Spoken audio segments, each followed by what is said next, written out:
Χριστός Ανέστη εκ νεκρών θάνατον πατήσας και της εν της μνήμας εις ζωήν χαρισάμενος. Salve saudara-saudariku yang terkasih dalam Kristus. Pada kesempatan hari Minggu yang ceria ini, di mana ada perintah, janganlah kamu saling menghakimi, janganlah melihat selumbar di seberang lautan lah.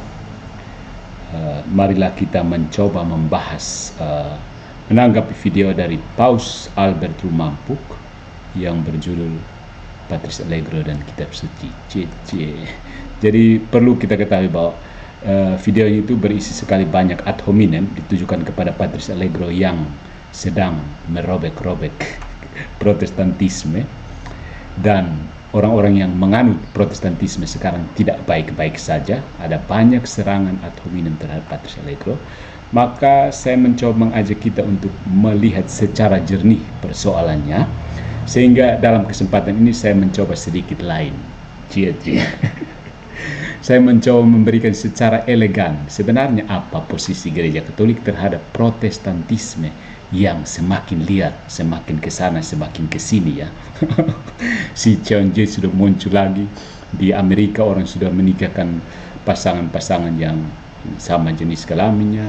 Ada orang yang sudah menerima perceraian, ada orang yang tidak ada satupun gereja Protestan yang menolak kontrasepsi, dan seterusnya dan seterusnya. Sudah saya bilang, sudah saya katakan, gagasan Protestantisme adalah perusak kekristenan, karena gagasan ini menjadikan orang Kristen itu liberal, relatif, indiferen, dan agnostik.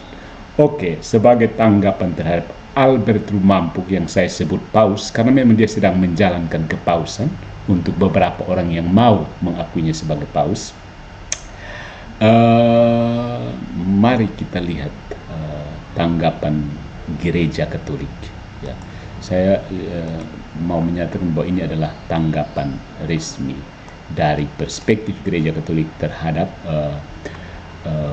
kegalauan yang dirasakan oleh teman-teman dari gereja Protestan terhadap ajaran gereja Katolik yang sekarang dikuar-kuarkan oleh Patris Allegro melalui apa saja, kesempatan apa saja. Oke, jadi untuk pertemuan kita kali ini saya beri judul Albert Rumampuk yang sedang mencari kebenaran sejati, kembalilah ke gereja yang didirikan oleh Tuhan kita Yesus Kristus. Ya, jadi saudara-saudariku sekalian dan Paus Albert Rumampuk yang terhormat, perbedaan antara Katolik dan Protestan telah menjadi topik diskusi dan perdebatan sejak abad ke-16, sebagaimana yang Anda akui sendiri, terutama sejak Martin Luther mengkritik berbagai praktik gereja Katolik pada masanya.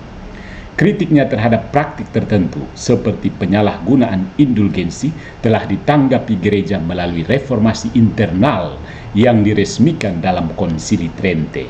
Maka dari sisi ajaran, Gereja Katolik telah menegaskan kembali kebenaran doktrinalnya sambil menolak kesalahan yang muncul. Ya.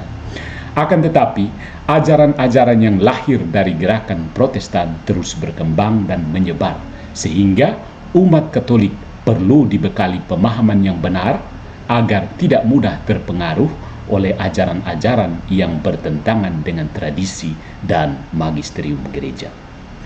Gereja Katolik telah menjaga dan mengajarkan kebenaran iman selama lebih dari 2 milenium.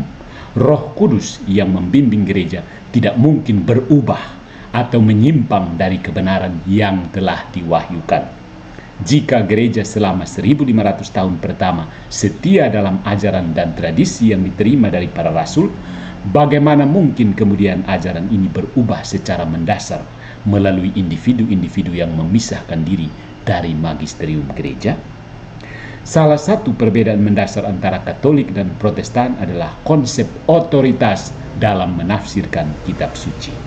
Dalam gereja Katolik, penafsiran kitab suci dilakukan dalam kesatuan dengan tradisi apostolik dan dituntun oleh magisterium yang dilindungi oleh Roh Kudus dari kesalahan dalam ajaran iman dan moral. Sebaliknya, dalam Protestantisme, setiap individu atau komunitas bisa memiliki tafsir sendiri yang mengarah pada fragmentasi ajaran dan ketidaksepakatan yang terus berlanjut. Konsep sola scriptura yang dipegang oleh Protestan sendiri mengandung kontradiksi.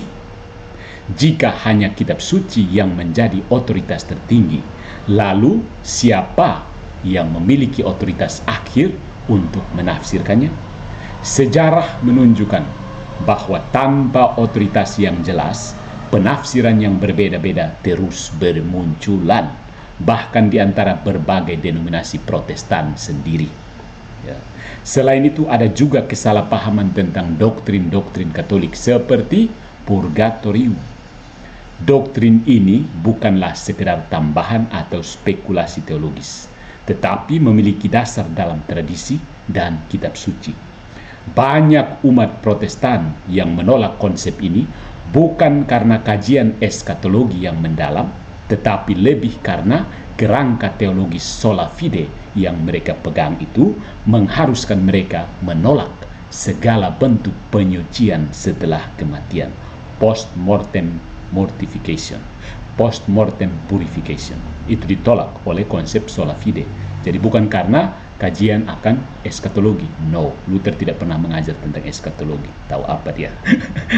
Oke, pada akhirnya Saudara Albert Lumampu yang terhormat, kebenaran hanya bisa diterima dengan hati yang terbuka dan kerendahan hati untuk tunduk pada otoritas yang telah ditetapkan oleh Kristus sendiri, yaitu gerejanya.